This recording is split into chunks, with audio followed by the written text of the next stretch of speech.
Hello friends, मेरा नाम लोकेश है। आज हम बात करेंगे फाइनेंशियल फ्रीडम के एक बहुत ही इंपॉर्टेंट एस्पेक्ट की। उसके बिना फाइनेंशियल फ्रीडम बहुत मुश्किल है। सो वीडियो को स्टार्ट कर सकते हैं। तो सबसे पहले हमने सीखा था हमारा एक फॉर्मूला जो मैं हर वीडियो में रिपीट करता हूं, SPIG। तो आपको सबसे पहले क्या करना है? सेव करना है अपने पैसे को। दूसरा, प्रोटेक्ट करना है उसको।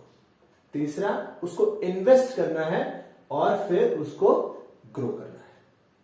ठीक है, सिंपल।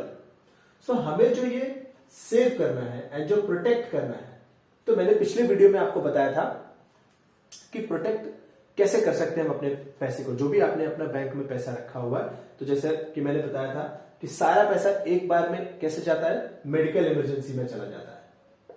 तो आप क्या करते हो? मेडिकल इंश्योरेंस ले सकते हो। ठीक है। दूसरा, जॉब लॉस या बिजनेस लॉस के बहुत हाई चांसेस होते हैं। जैसे अभी कोविड के टाइम में बहुत सारे लोगों की जॉब चली गई, तो उसके लिए हमने क्या बात किया था? दूसरा चीज कि इमरजेंसी फंड। ठीक है, इमरजेंसी फंड। और तीसरा, लोन से बचना है अपने को।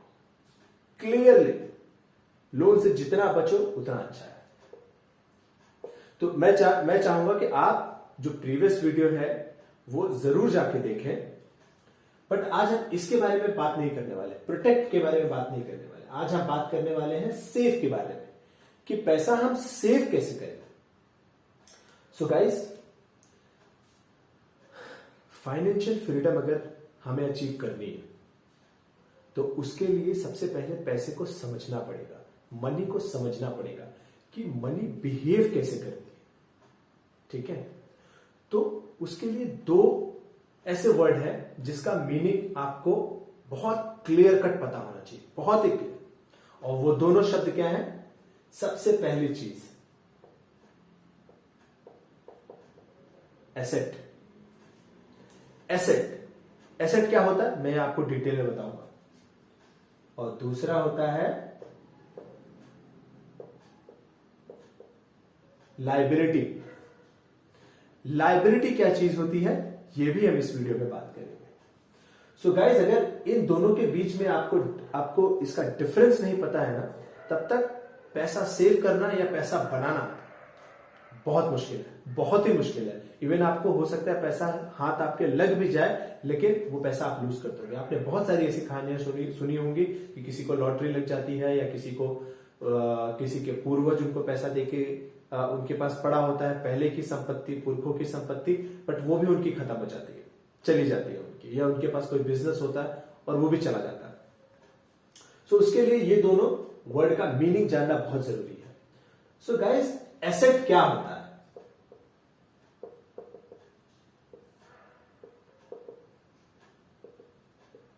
और लायबिलिटी क्या होता है? सो एसेट उसको कहते हैं, सिंपल भाषा में समझते हैं, एकदम सिंपल भाषा में। एसेट वो चीज है जो आपको पैसे लाके दे, जो आपको पैसे लाके दे, वो एसेट है। एग्जाम्पल के लिए, जैसे आपके पास एक घर पड़ा हुआ है, ठीक है, तो आप उसको रेंट पे लगा सकते हैं। तो वो घर अब आपको पैसा दे रहा है, इसलिए वो आपका एसेट हो गया। ठीक है। दूसरा, आपके पास कोई ऐसी रियल एस्टेट जो आपकी जमीन आपकी पड़ी हुई है, आप उसको किसी को लीज पे दे रहे हैं, तो भी आप उससे पैसा बना रहे हैं। ठीक है। तीसरा, मैं एकदम सिंपल एग्जांपल बताता हूं। ये जो वीडियोस होते हैं, यूट्यूब वीडियोस आपने देखे होंगे, ये भी एक तरह के एसेट ही है कि आपने एक बार इनको बना दिया, उसके बाद आप इनसे अर्न भी कर सकते हैं इन फ्यूचर में। तो ये भी एक तरह का एसेट ही हो गया। जो भी चीजें आपको बार बार आपका एफर्ट भी नहीं ले रही है और आपको पैसा भी कमा के दे रही है, वो आपके लिए एसेट है। लेकिन जो चीजें आपसे बार बार आपका पैसा ले रही है, इस बार दे नहीं रही है, पैसा ले रही है, वो आपकी क्या है? लायबिलिटी। वो आपकी क्या है? लायबिलिटी। तो यहां पे एसेट में हमने क्या क्या देखा? Real estate. दूसरा हमने क्या देखा था? लैंड और ऐसा कह लो फ्लैट, ठीक है। तीसरा हमने क्या देखा, यूट्यूब वीडियोस। ऐसे बहुत सारे हैं गाइस, बहुत सारे हैं। आपको सिर्फ बस जब भी आप अपना पैसा खर्च करोगे, जब भी आप अपने पैसे को आपकी जेब से जाएगा, तो आप जरूर एक बार सोचो कि आप जो चीज लेने वाले हो वो आपके लिए एसेट है या आपकी लाइबिलिटी है। अभी एग्जांपल देखते हैं लाइबिलिटी का। लाइबिलिटी का सिंपल एग्जांपल है आपका कार। सिंपल, आपने एक बार कार खरीदी, आपने 10 लाख रुपए, 5 लाख रुपए जो भी है कार के खर्च किए। अब हर महीने आपको उसका पेट्रोल भरवाना है, तो आपका पैसा खर्चा हो रहा है, नंबर 1। नंबर 2, और उस कार की वैल्यू डिप्रिशिएट होगी। ऐसा समझिए, जैसा हमने 2 एग्जांपल लिए थे अपने famous example, A and B, Amit and Bachchan. तो अमित ने 5 लाख का, सपोज करो कि उन्होंने मार्केट में किसी कंपनी में इन्वेस्ट कर दिया, और बी ने 5 लाख की कार खरीद ली। दोनों के पास 5-5 लाख रुपए थे। 5 साल बाद या 4 साल बाद इनका 5 लाख रुपए, चूंकि इन्होंने इन्वेस्ट किया हुआ है कंपनी में, तो कंपनी की ग्रोथ के साथ इनका पैसा बढ़ने के बहुत हाई चांसेस है। या फिर इन्होंने रियल स्टेट में अगर लगाया होगा तो भी बढ़ने के चांसेस है। अगर इन्होंने लैंड खरीदा है या फ्लैट वगैरह खरीदा है तो भी बढ़ने के चांस हो गए।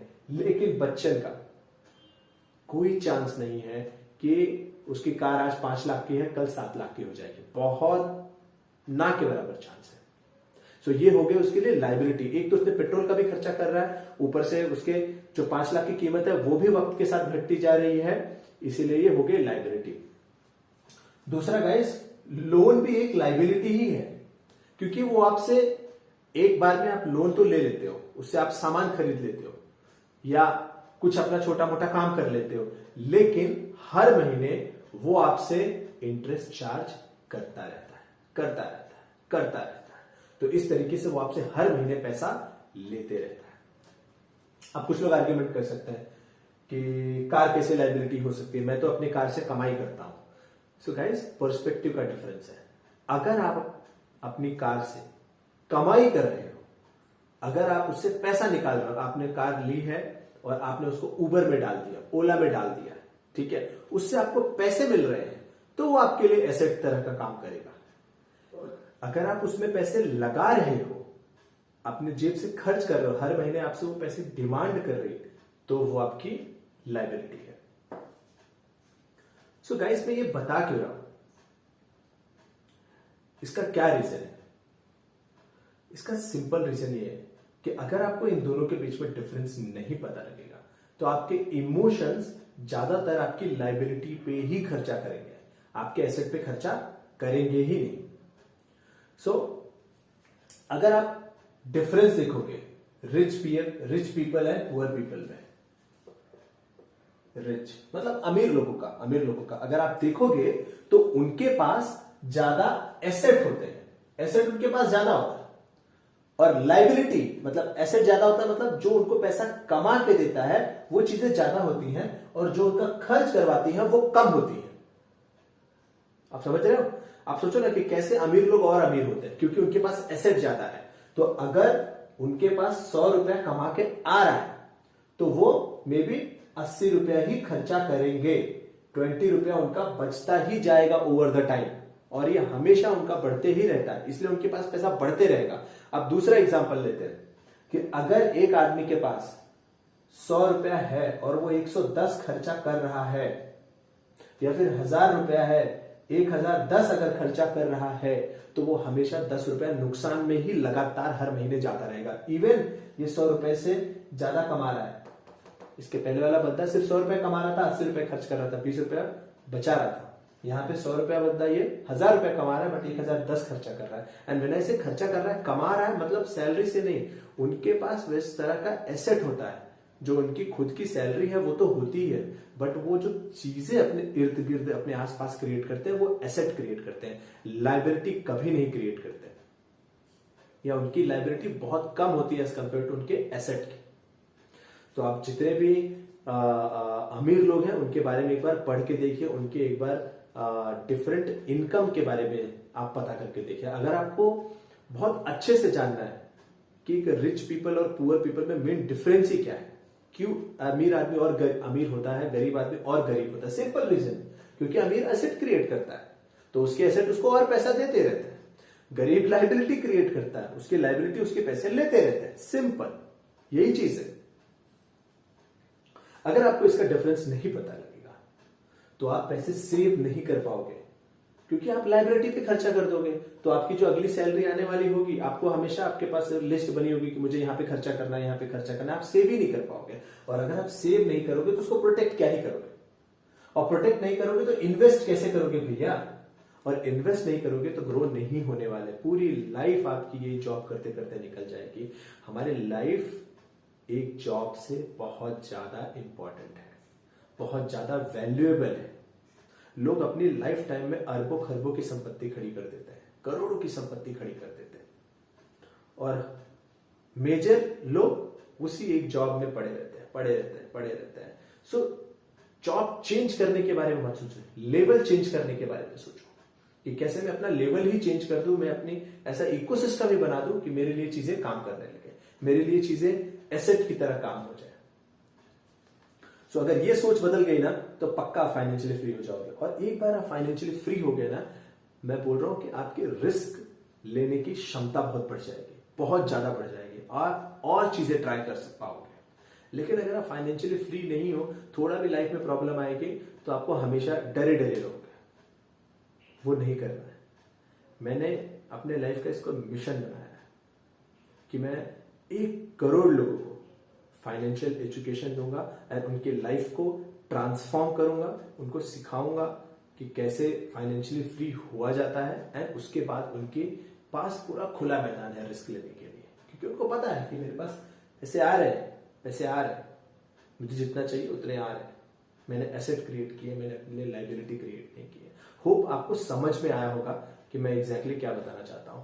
और मेरे पास आपके लिए एक टास्क भी है। सिर्फ अपन वीडियो देखेंगे नहीं कि हाँ देखा मजा आया, नहीं, आप एक काम करिए, आप अपना नोटपैड या अपना बुक या एक्सेल शीट जो भी आपको कंफर्टेबल है वो ओपन करिए, और लास्ट 3 महीने में आपने जो भी खर्चा किया है, बड़े बड़े जो आपके खर्चे, एटलीस्ट उसको नोट डाउन करिए, और आप देखिए कि आपने कितना पैसा एसेट में लगाया है जो आपको दोबारा पैसा बना के देगा, और कितना पैसा आपने लाइबिलिटी में लगाया है जो आपको कभी नहीं देगा, उल्टा आपसे वो पैसा लेगा।